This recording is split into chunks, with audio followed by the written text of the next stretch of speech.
Well, good evening all, and welcome to tonight's program. My name is David Brashear. I'm the director of the Muscarelle Museum. It's great to have you with us tonight. It's a big special day here on campus at William & Mary. It's our annual one-day fundraising drive called One Tribe, One Day.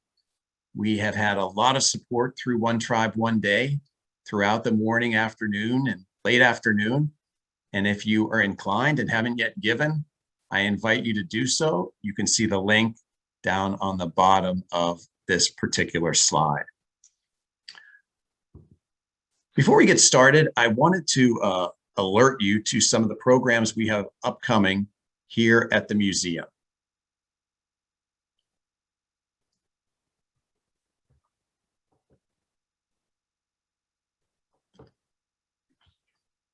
As you know, we have been working through our Muscarelle Exploration series this spring called Healing by Design. We have one event left, and it's going to be a really great one.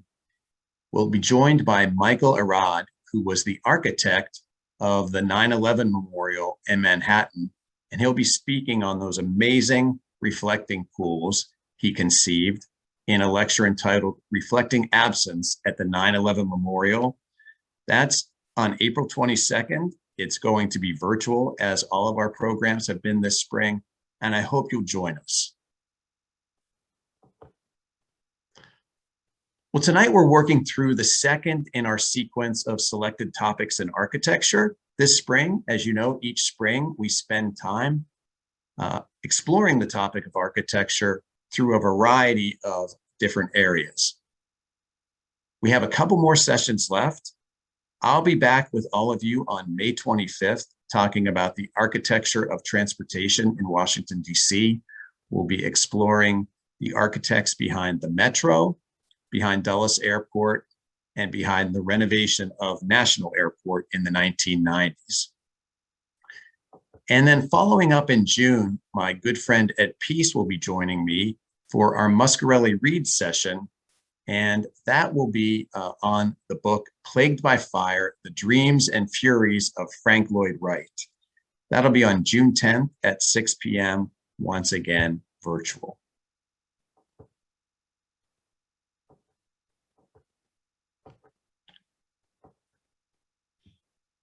Tonight, though, we are joined by one of the museum's really great friends, Dr. Jill Lloyd. Jill is a professor of architectural history at the University of Virginia. She's a graduate of William & Mary.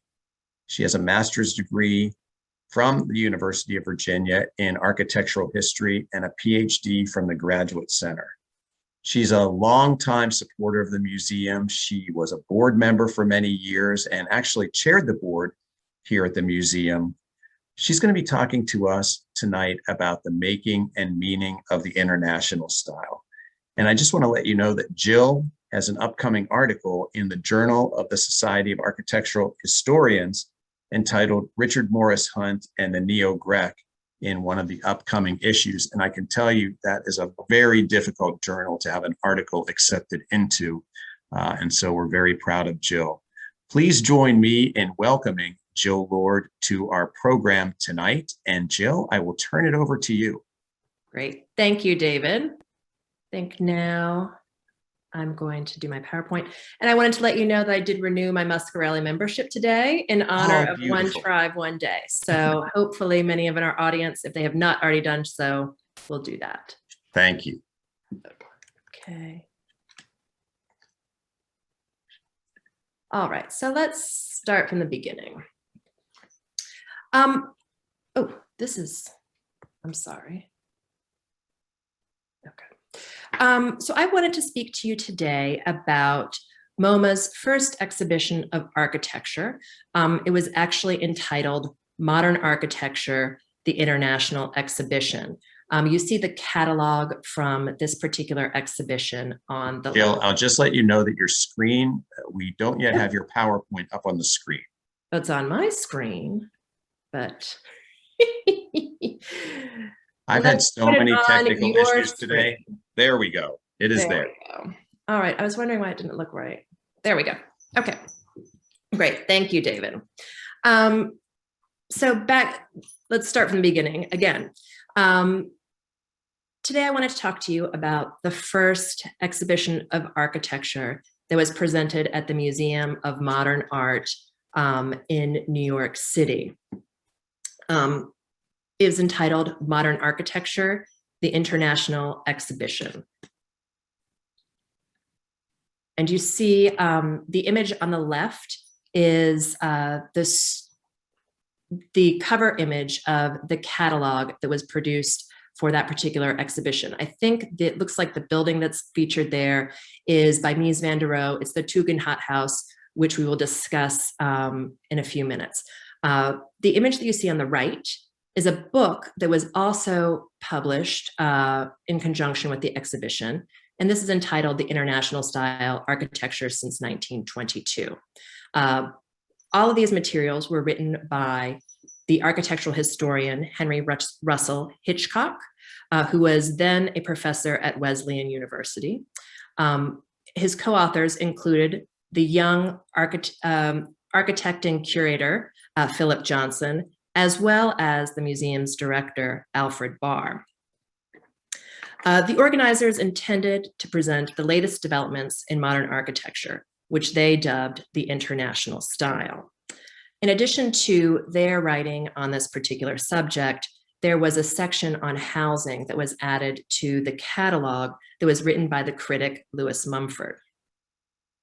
It's important to note at the beginning of our lecture that although this particular style has been dubbed the international style, really Barr, Hitchcock, and Johnson were looking primarily at European examples of architecture. They also did consider some architects in the United States. It's very clear from the language they use in the catalog that they consider the architecture of the United States to be inferior to that of Europe. They also included only two examples outside of Europe and the United States, both of which were located in Japan. One was by Mamoru Yamada. It was the electrical laboratory in Tokyo, and then of 1929. And the other Japanese example was by Isaburo Ueno, and this was Star Bar, and this was in Kyoto of 1931. The exhibition itself contained over 40 photographs. In addition to those, there were a series of drawings and architectural models. Each of the major architects that I'm going to present in my following lecture, they had models of their work in the exhibition.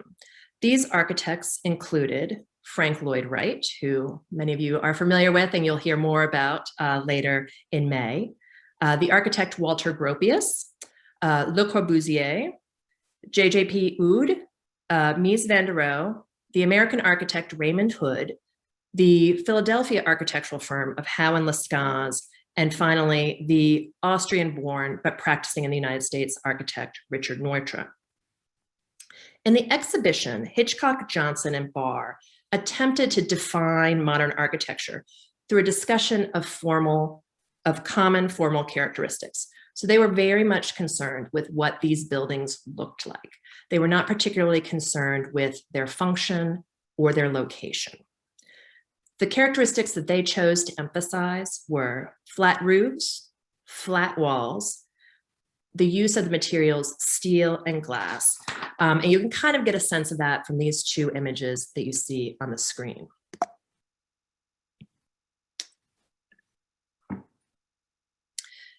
The foreword to the catalog, oh, and here are some images of the exhibition itself. The image that you see on the top shows the room in which the model of the Bauhaus was placed. That's the model that you see on the table on the top register. In the background, you see some photographs of the Bauhaus sort of further explaining it. And the image you see at the bottom register on your screen is of Le Corbusier's Villa Savoie, which was also the image on the title page. The foreword to the exhibition catalog was written by Alfred Barr, who is the director of the museum, and is basically a mini architectural history course of the architecture of the recent past. Barr started his essay with the World's Columbian Exposition. This exposition was held in Chicago in 1893. And it sort of highlights the embrace by Americans of the classical revival. You can see the image on the upper left is an image of what's called the Court of Honor, the building that's in the back, and you see the detail of it in the lower corner is by Richard Morris Hunt, and this is the administration building. On the right, we see an image of a map of the fair, as well as another image of what's known as the Midway, which was sort of where the fair's amusements and more commercialized pieces were located. For some of you who have read the novel The Devil in the White City, this is the White City that that particular author was talking about. The exposition comprised over 200 buildings and displayed the manufacturing capability, the scientific expertise, and the commercial products of the United States. Under the leadership of the Chicago-based architect Daniel Burnham, the exposition brought together the leading United States architectural firms, which included Richard Morris Hunt, McKim, Mead and White, Peabody and Stearns, and the Chicago architect Louis Sullivan. The World's Exposition sparked an interest in classical revival styles, which led to the City Beautiful movement and a taste for classical architecture. The organizers of the exhibition found this to be somewhat beyond the pale and were very disheartened to see this particular direction in American architecture. However, they did see things turning around in 1922 with the competition for the Chicago Tribune Tower. Barr argued that this was sort of the spark that led to the embrace of the international style and of modern architecture in the United States. In 1922, the newspaper decided they needed a new office building, and its owners wanted it to be one of the most beautiful in the world. So they opened a competition. There were very few specifics about what the building would look like and what it would house beyond the printing press and sort of the offices of the newspaper writers and management. The competition organizers received over 300 entries for the competition, and you'll see a selection of them on the screen. And as you can tell, there really is no consensus of what this particular building is supposed to look like. Obviously it's tall, but really, what is its detailing supposed to be? Is it going to be something that's more classical in appearance or something that is influenced by Gothic architecture? Here are 3 examples of some European entries, one of which, the one on the left, is by Walter Gropius, the one in the middle is by Adolf Loos, and the one on the right is by Bruno Taut. Gropius we'll talk about more in detail later, but again, you can sort of see this sort of experimentation with the form of the tall office building. So the first place entry is seen on the left. And this was awarded to the firm of Hood and Howells. This was an American-based firm. The organizers of the Modern Architecture International Style exhibition would later write about Hood's architecture and call him, quote, the American skyscraper architect, end quote. Hood and Howells' design is neo-Gothic. If you look at the top of the tower, you see these sort of pointy, almost sort of finial type of decorations. This might remind you of what would be located on the tops of flying buttresses in French Gothic cathedrals. The other important thing to note about this particular design is it has this sort of 3-part organization to its elevation. So, and the elevation is obviously the exterior wall of the building. The lower part is considered the base, and you can see that sort of defined by a cornice at the very bottom of the image. The middle part is the shaft of office buildings, which all of the openings are very regularized, although there is sort of this 3-part sort of rhythmic articulation of the wall itself, where you see these 2 parts of a slightly thicker buildup to the wall. The third part of this particular tower is the most interesting, I think, visually, is this sort of crown of crenellated, Gothicized decoration. Compare this to the second place scheme, which was designed by the Finnish architect Eliel Saarinen.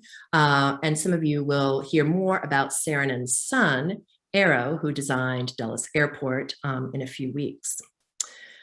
This was considered by the Modern Architecture exhibition as being the more influential of the two designs. In particular, what Barr was interested in about this design was the sort of vertical articulation of the wall.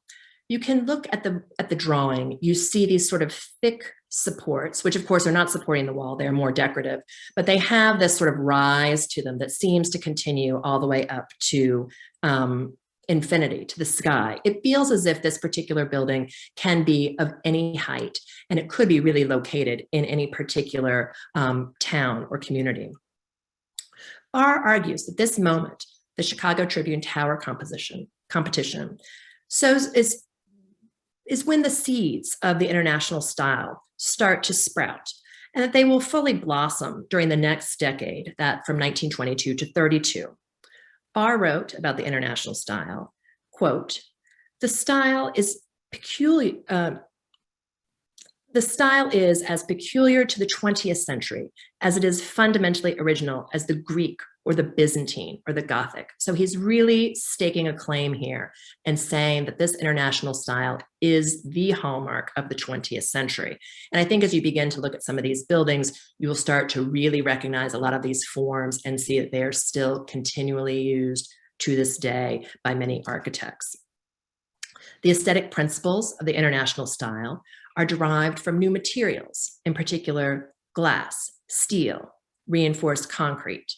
These materials are then affixed to new forms or given new structure. So they're put on these skeletal frames, and we'll see a little bit more detail of that in a few minutes. Barr established volume, regularity, flexibility, and the elimination of ornament as design principles of the international style. But first, he turned to Frank Lloyd Wright, as I think most American architectural historians often do. Wright was seen, interestingly enough, as a source of the international style, but not as a practitioner of it. Wright was born in 1867 in Richland Center, Wisconsin. So he was truly of a generation before the architects that were the true practitioners of the international style. Wright's mother encouraged his architectural ambition from an early age, very famously buying him these Froebel blocks in the 1876 Philadelphia Expo. He studied engineering at the University of Wisconsin in 1885. And after that, he moved to Chicago and began to work in an architect's office. In particular, he was in the office of Joseph Lyman Silsby, who is known for his suburban house designs. In 1888, he moved to the office of Louis Sullivan, and he worked there from 1887 until 1893. While in Sullivan's office, Wright was a draftsman, and he absorbed many of the ideas from Sullivan. In particular, Sullivan had a love of material. He was very concerned that materials express a certain amount of honesty, that they reflected their own state of being. He was not one who wanted to embellish or really alter the physical form of what he was using in his buildings. So Wright ultimately kind of takes everything that he's learned and begins to experiment. And what he creates is called the Prairie Style, which embraces the idea of the house as being sort of reflective and similar in form to the Midwestern prairie. So how does the house look like a prairie? The house is low, it's horizontal, and it's really kind of hugging and centered into the ground. Wright also wanted to center his house around the hearth. And let's see, you can sort of see this central chimney stack in this example of Prairie Style. This is the Roby House located in Chicago, Illinois, and it dates from 1908 to 09. Wright also wanted to merge interior and exterior spaces, and he does this through a series of overhanging terraces, balconies, and sort of walled garden spaces. You can kind of pick out in this image, this is a terrace or a balcony off of a bedroom. There's a large terrace here. You also see there's this wall here is on the street, and it obscures the entrance and kind of a garden path behind it.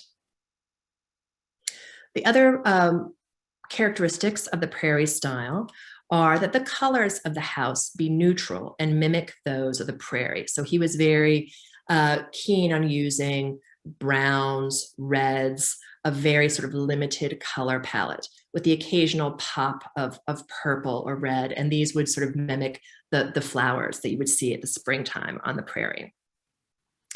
So the Roby House does embody these Prairie House principles. It was designed for a 27-year-old bicycle manufacturer and his young family. As you can sort of get a sense of the image from the image on the screen, the house itself was located on a very small, tight urban site. In the foreground here is the street. So the client was particularly concerned about his privacy and having people look into his house. So he gave Wright sort of that directive in choosing what his design would be. So again, Wright uses the series of terraces, balconies, and garden walls to simultaneously create an open interior space that felt connected to the outside, while also giving privacy to the client and his family on the inside. Wright uses the traditional materials of brick, stone, and wood.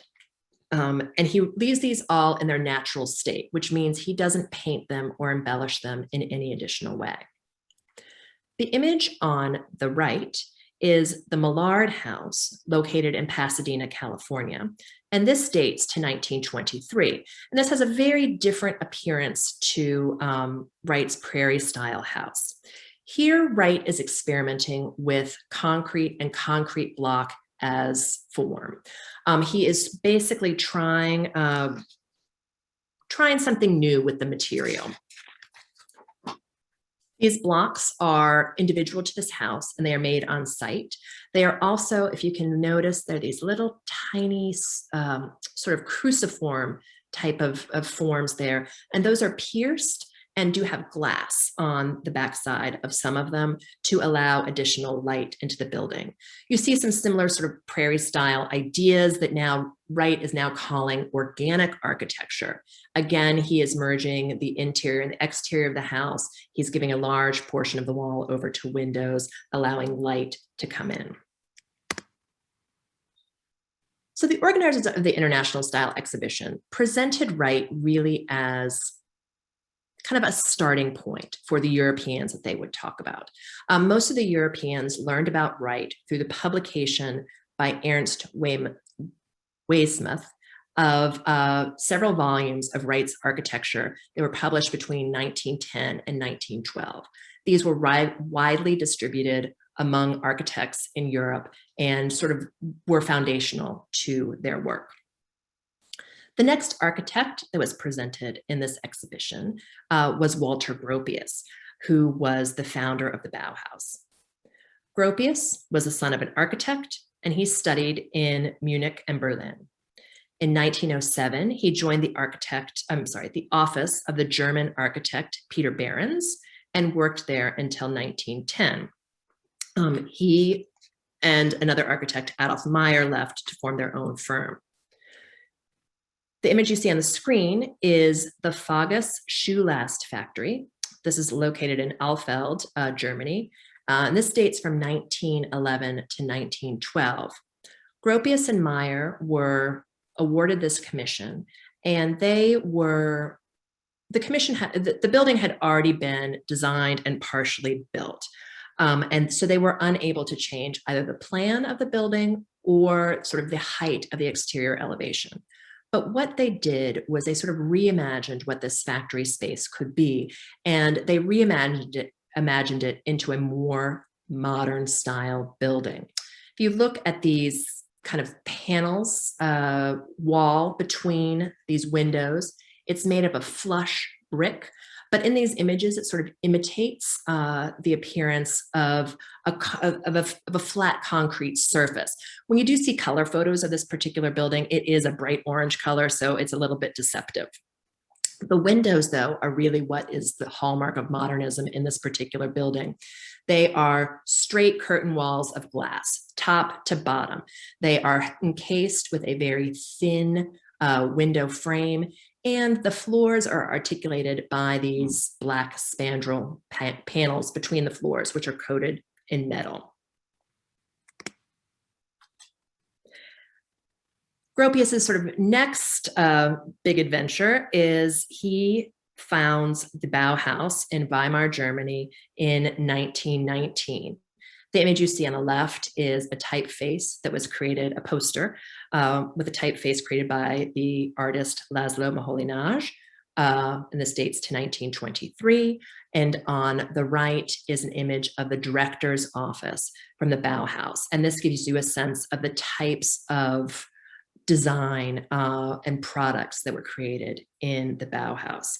The Bauhaus comes out of a tradition that the Germans have of having these sort of state-sponsored arts and craft producing colonies that are essentially done for two reasons. One is to train Germans in mechanical production, and two is to sort of highlight their skill in design. And the Bauhaus fits into this particular model. The aim of the Bauhaus was to, quote, educate architects, painters, and sculptors of all levels according to their capabilities, to become competent craftsmen or independent creative artists, and to form a working community of leading and future artist craftsmen, end quote. Gropius proposed that while art could not be taught, craft could be. And through a set curriculum of instruction, artists would emerge through a rigorous study of craft. During their course of study, each student would be taught a particular practical set of skills. The proficiency and mastery of these skills would identify the artists among the students. Admission would be available to any person of good repute, regardless of age or sex. So there was really this sort of idealized, almost socialist sort of vision of the Bauhaus. Although, as with many idealized things, the vision for the school did not always meet with reality. Female students, such as Marianne Brandt, were encouraged to pursue weaving and textile craft rather than her preferred course of study, which was metalwork. Ultimately, Brandt did create several metal tea sets that were sold to the Bauhaus. So in 1925, the Bauhaus moves from Weimar to Dessau, giving Gropius the opportunity to design a new campus for the school. The reasons why it moved have to do with sort of the shifting political landscape in Germany. And the school was actually able to receive additional funding by moving to a different location. This is the complex that was featured in MoMA's exhibition and was one of the few specifically Bauhaus design works of architecture. Architecture was sort of the goal of the Bauhaus, but they never really produced any architects. But this particular building or complex of buildings is what is considered really the Bauhaus style. So in this building, Bropius expresses the program of the school, or what these different functional spaces are through the building. So here on the left are the studios, and you see that they are defined by what looks like a giant black plane. You can get a sense here that these are a series of very small paned windows. And the idea is that they allow all the light into the studio. This is connected by a bridge that goes over a road, and that holds some other additional service type spaces for the building. Offices and those types of things. And in this space here are the masters or the instructors' dormitories. Here's an image from of a model taken from the sky, taken from an aerial point of view. This is the studio wing, dormitory wing, and these are the additional offices and classroom spaces. Gropius left the Bauhaus in 1928, and it was taken over by the Swiss architect Hannes Meyer, who was only in charge for a brief period of time. Ultimately, Mies Van Der Rohe, who we'll talk about in a minute, took over the school, and it ultimately closed in 1933. The next architect I'd like to present is Le Corbusier, who is probably the best known theorist of the group. Le Corbusier was born Charles Edouard Jeanneret, and he was born in the Swiss watchmaking town of Chaux-de-Fonds. He was trained as an engraver and won a prize for his Art Nouveau watch case design at the Turin exhibition of 1902.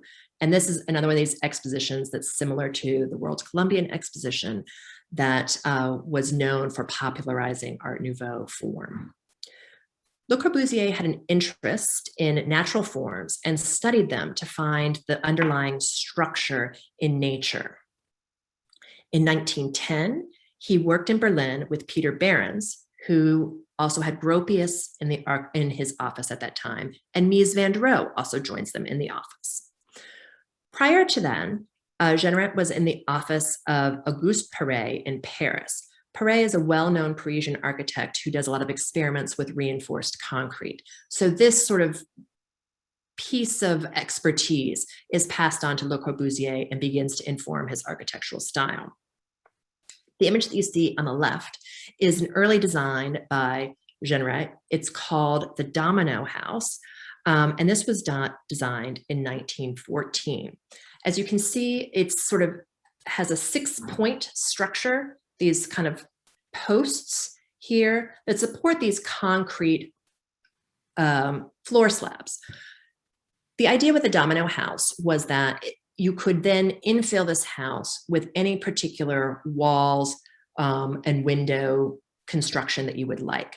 The thinking was that the walls and the windows would be manufactured elsewhere. They would be delivered to the house site, and that the house could then be created on site very cheaply and efficiently. These particular houses were never designed. However, this sort of idea of these posts and the floor slabs becomes very vital to Le Corbusier's architecture.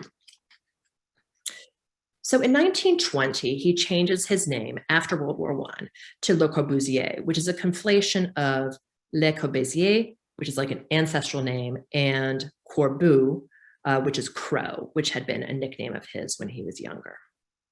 In 1923, he writes the book Vers une architecture, or Towards a New Architecture, is how it's translated in English, which was one of the most influential books on architectural theory written during the 20th century.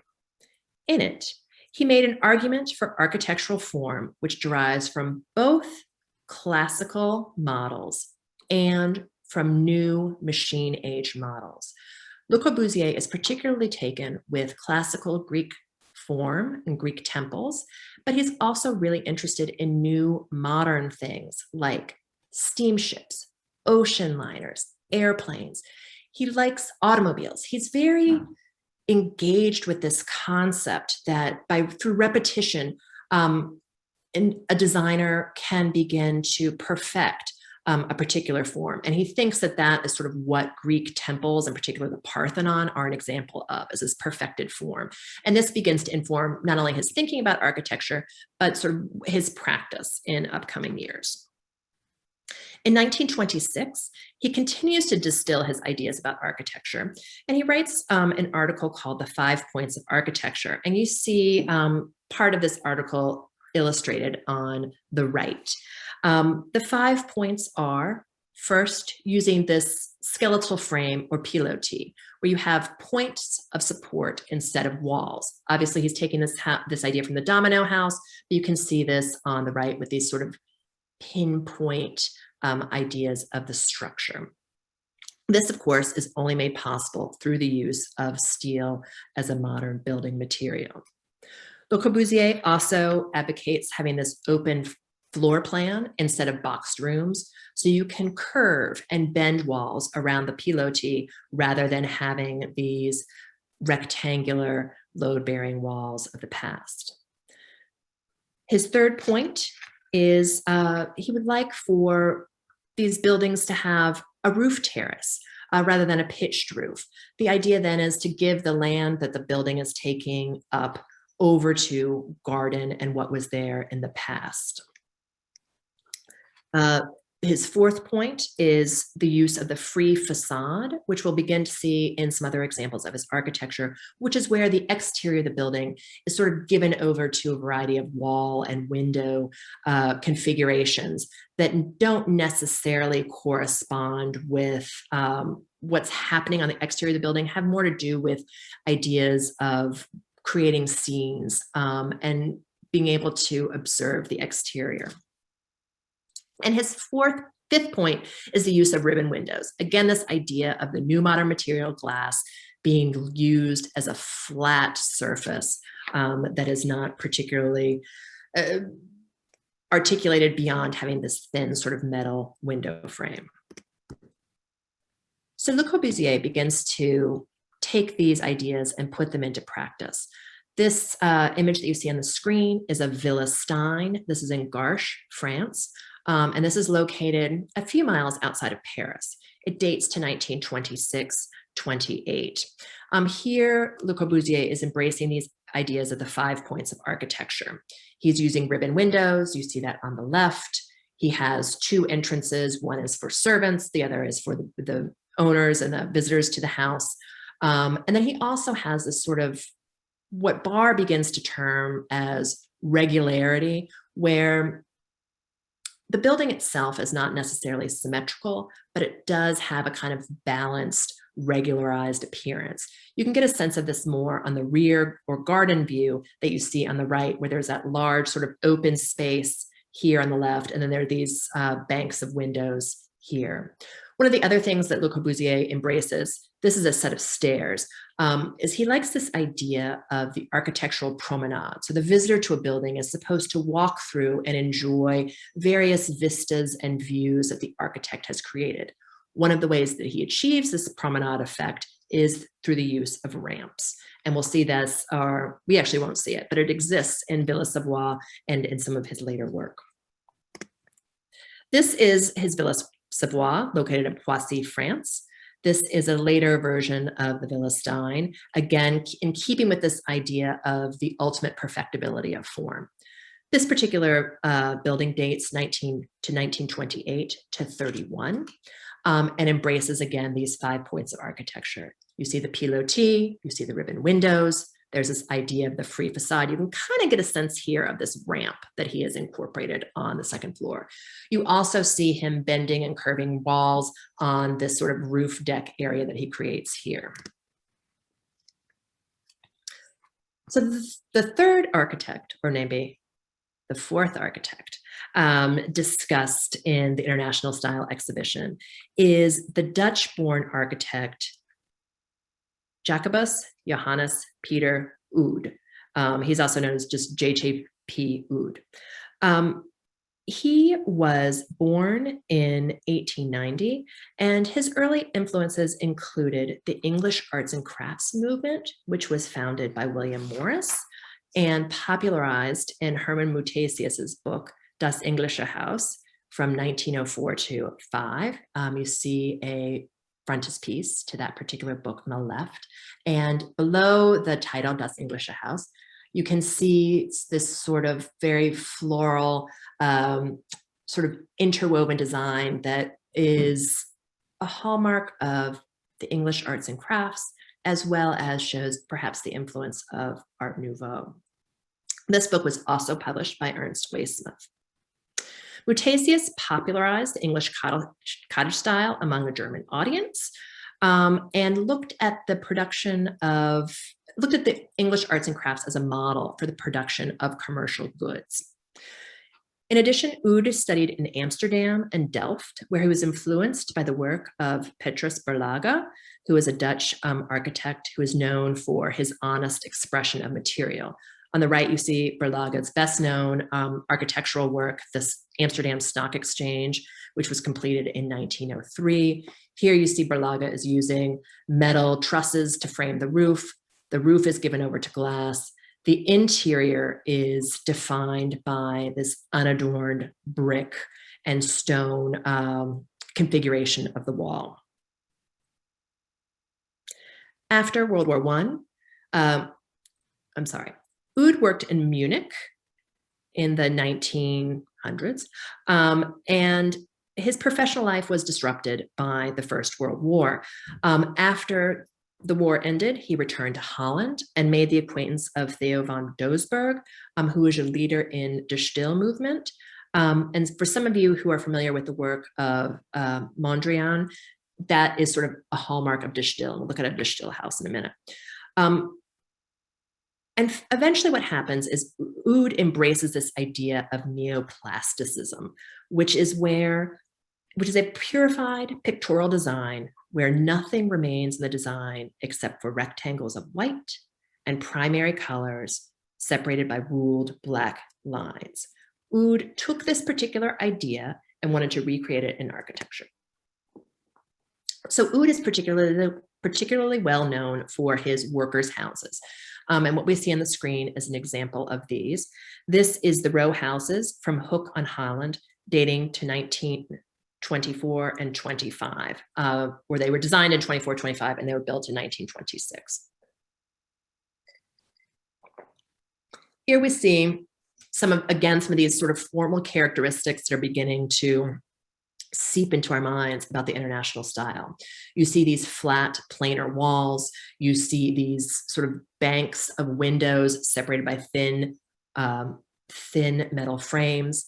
In this area here, we see entire walls given over to glass so that people on the outside can see what's happening on the inside. You also see the beginning of using sort of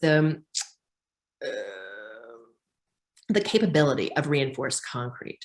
And you see that in the curve here of this sort of roof overhang, as well as the curve of this balcony and the curve of the building here.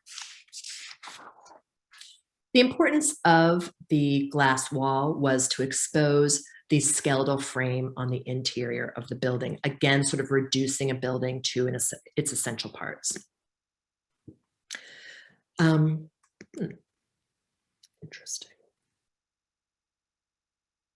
All right. The next architect we're going to talk about is Mies Van Der Rohe. His essay in the Modern Architecture exhibition was the only one that was written by Philip Johnson. Philip Johnson became a huge proponent of Mies's work and ultimately brings him to the United States after World War II. Mies was born in 1886 in Aachen, or Aix-la-Chapelle, so it's located in that border area between France and Germany. It was actually part of Prussia at the time that he was born. He moves to Berlin in 1905 and works in the office of Bruno Paul, who is a noted furniture designer. In 1908, he joins Peter Behrens, again with Bropius and Le Corbusier. And Mies, from all of his experience, believed that architecture was best learned through studying the building trades. He did not believe in architecture school, which is interesting because I think one of the things that he does after the war is founds the architecture school at the Illinois Institute of Technology.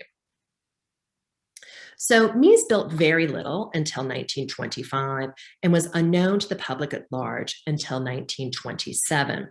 He became known to the public through his appointment as the vice president of the Deutscher Werkbund. Again, this is one of these sort of German arts and crafts organizations that is involved with the production of German goods and also holds these expositions where they build sort of sample houses and things like that. What you see on the screen is an example of workers' housing that was designed for the Stuttgart exhibition in 1927. Again, we're starting to see the same formal vocabulary coming up. Ribbon walls, ribbon windows, white walls, this sort of very sort of regularized frame appearance of the facade. Sorry.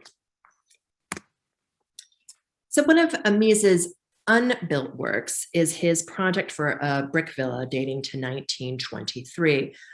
This drawing on the top and the plan on the bottom were actually taken from the modern architecture catalog that I referred to at the very beginning of the lecture. And here we see Mies's combination of brick and glass and sort of how he has begun to stretch and pull apart the house plan. This sort of pulls a little bit of an influence from Wright. You can see this sort of heavy type of centering elements. Whether or not these are hearths, it's unclear. But you can sort of see how these walls are starting to form independent planes outside of the building itself.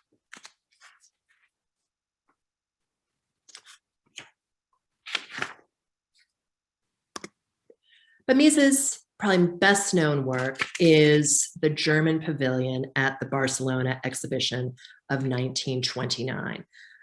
I'm sorry, this is a terrible photograph of this particular building, but the pavilion is basically this slab here and this platform below it.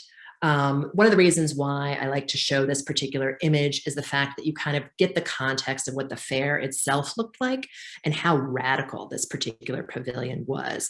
One of the things I forgot to mention earlier in the lecture about the World's Columbian Exposition is that most of these expositions were intended to be temporary, and the buildings were either torn down or reused afterwards.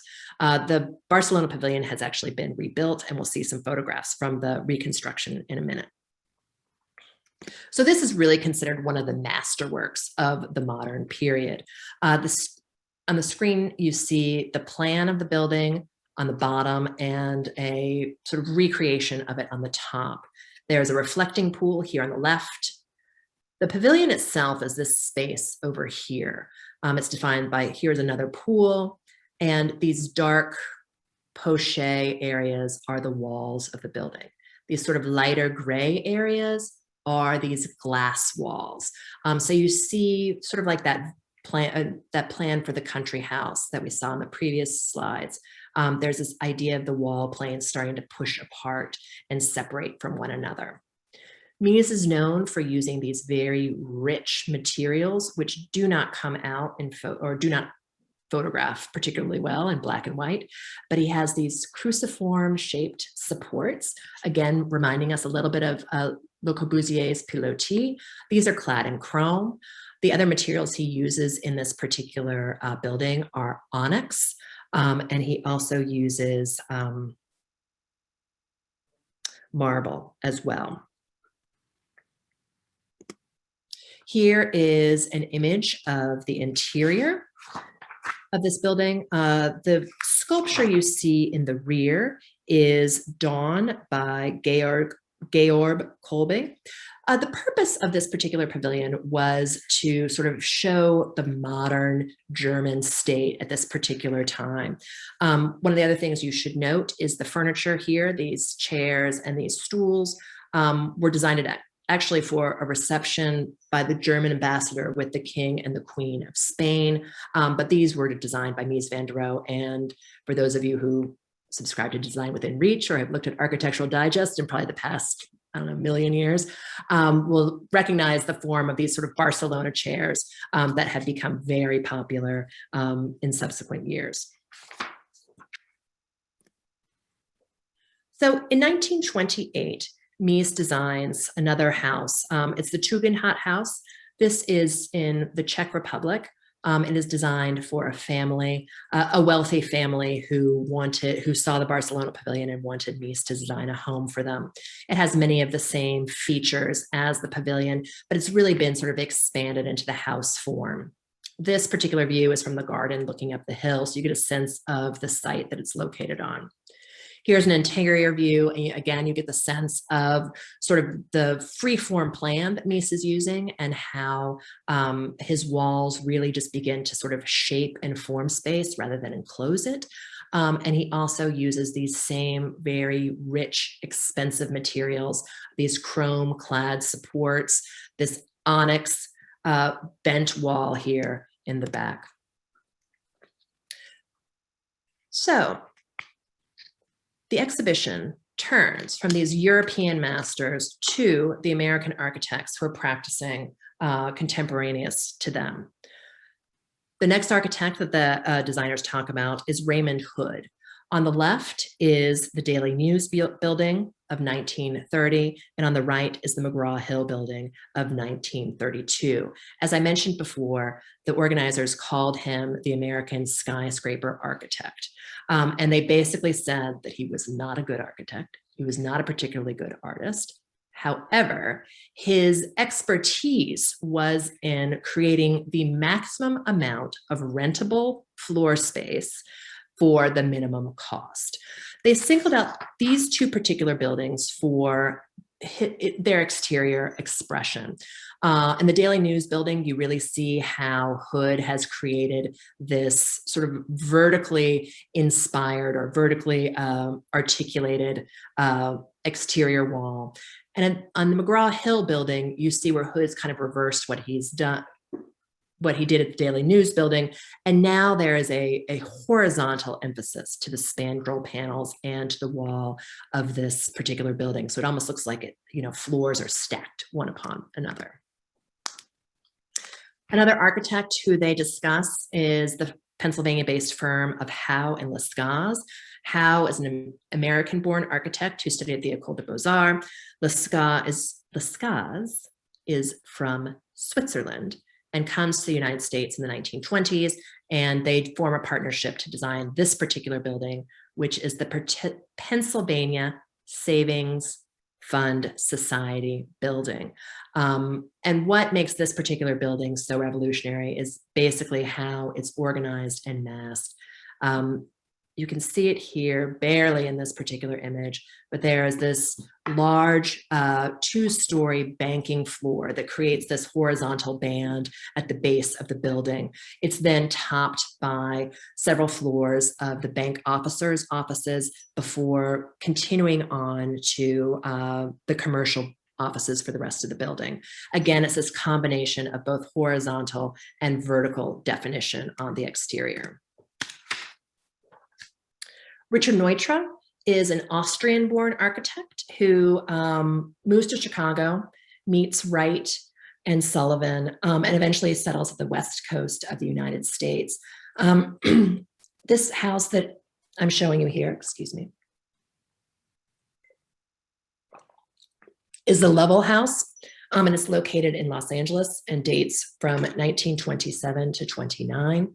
And here, Neutra again is using that international style vocabulary that we've already talked so much about.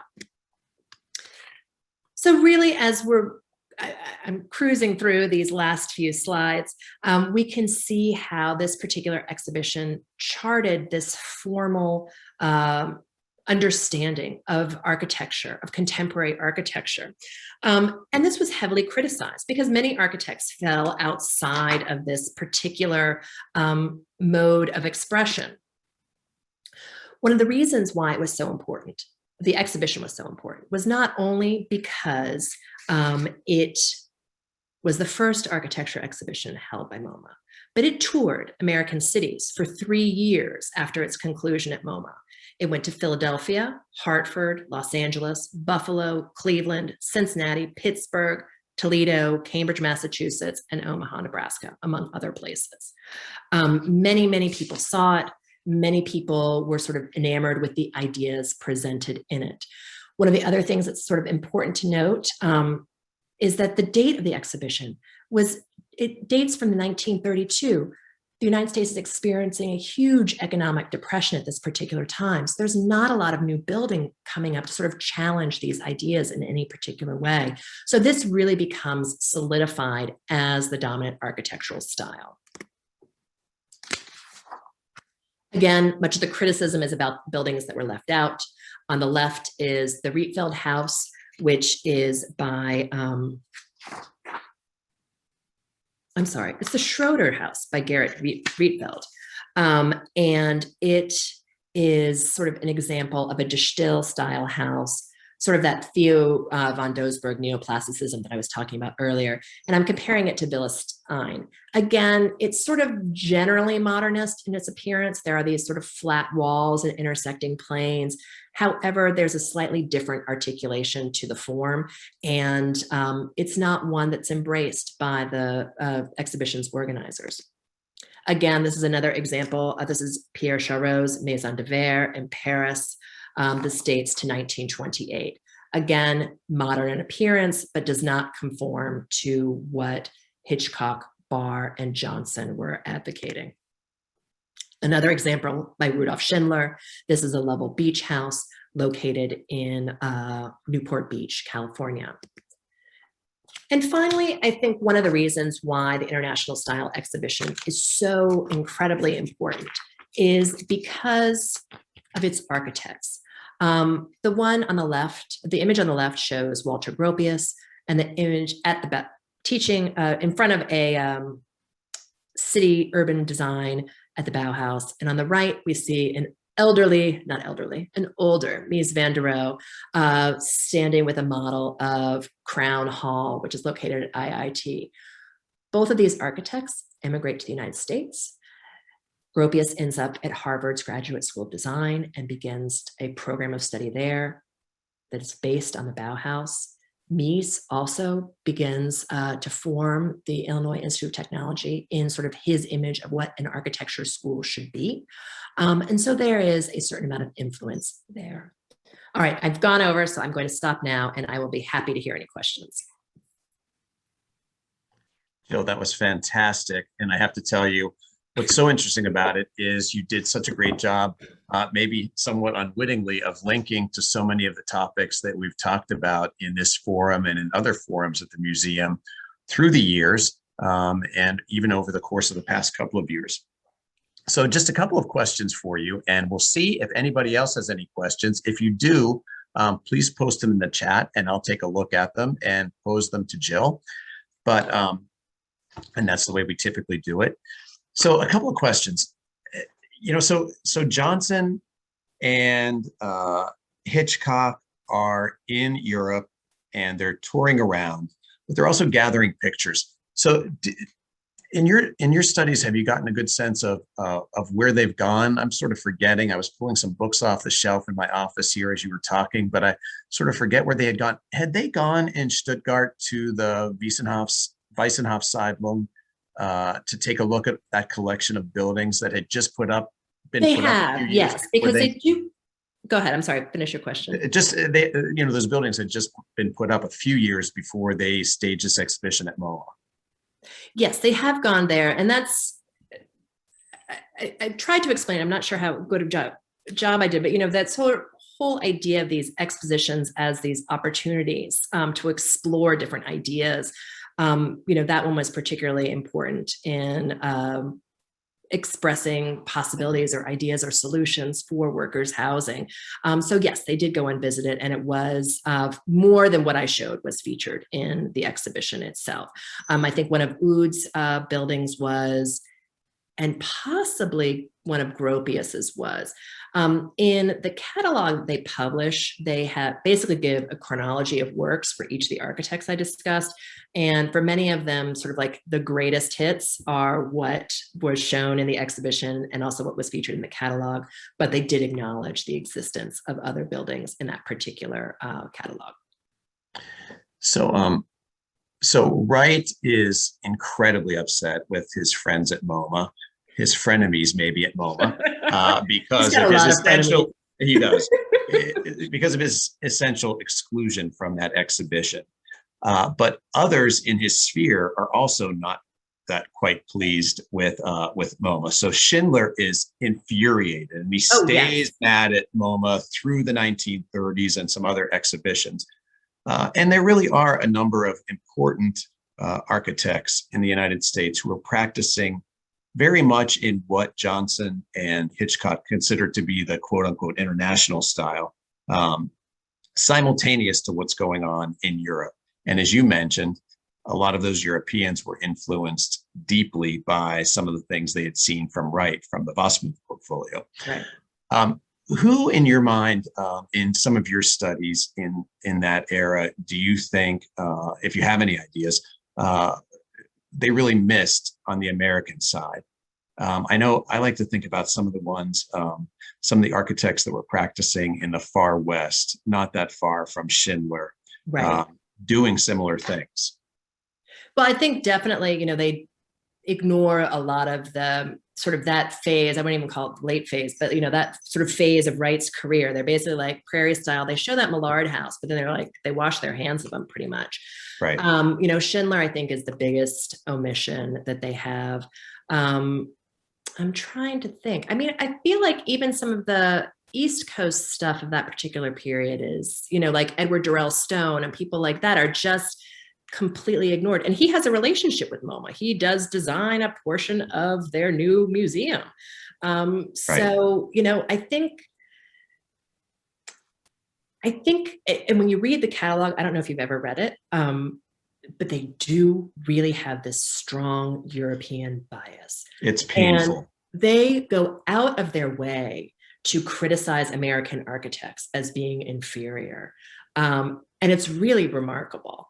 And I think that they just really had these blinders on. Right. Yeah, I think they really did. I think they, as you mentioned, they had an agenda and they were going to execute that agenda. And the agenda was they didn't like what they were seeing. They didn't really look that hard, but they didn't like what they were seeing in the United States, and they wanted to influence.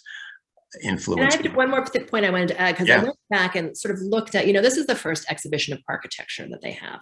So prior to this, they probably have maybe about 8 to 10 exhibitions of primarily painting. I think they might have had one sculpture exhibition. And again, the exhibitions are heavily focused on Europe. There's this whole idea of the first exhibition they have is Impressionism, Post-Impressionism, like Neo-Expressionism. I can't remember the terms of it, but it's like, modern painting from France. So they really are captivated by this idea of Europe being the cradle of cultural production at this time. Right.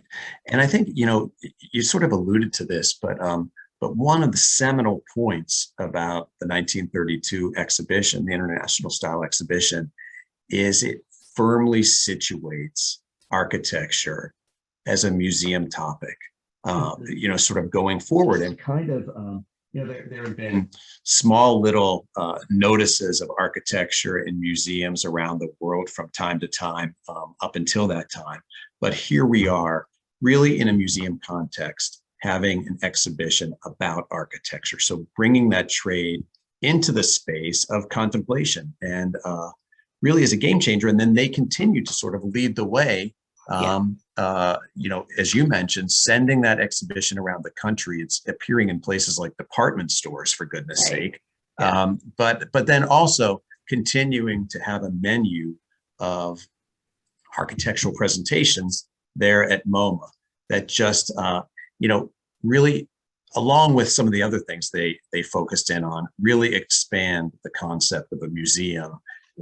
In terms of looking forward, modern art, the Museum of Modern Art, photography being very important from the earliest days as well.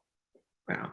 And they do note in the catalog, and again, they really are showing all their biases in writing about this exhibition.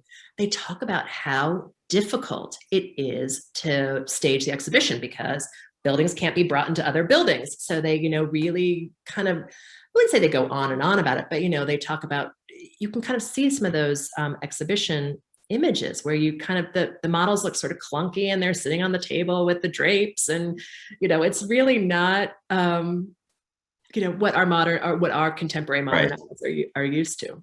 Right. Well, in some respects, the concept of the museum was more a concept as opposed to the actual execution of it in those earliest days, right? And that exhibition is staged in their temporary space in an office building, right? Yes. And you're still at that stage where even museums themselves really don't exist in the way that we think of them. There still are, these cabinets of curiosity. They still are collecting, they're putting all of the china in one room, all of the jade in another room, all of the paintings in another room. Like, that's how it is. Right. So, they really are trying to chart a new path and a new idea of what the museum can be. Right. Well, listen, I want to thank you for a really wonderful presentation and for joining us tonight at your alma mater. Yes, thank you. One tribe, one day. So there's still time, people. Thank you for that pitch. And we look forward to having you back again in the future. We wish you the best, and I look forward to having a drink with you sometime very soon. Sounds wonderful. Thank you, David. And I will speak with you all soon. Great. And I'd like to thank everybody for joining in tonight. I'd also like to thank Lauren Green, our production supervisor for tonight at Muscarelle Studios, as I like to joke, with all of our Zoom presentations these days. I hope you'll be back with us in our upcoming programs, some really great ones on the agenda. We'll be focusing, I think, a bit on architecture for the rest of the semester with Michael Arad, and then our 2 architecture series presentations in May and June. So thanks for being with us. Thanks for supporting us through One Tribe, One Day. And I look forward to seeing you all again soon. So long. Great. Thanks.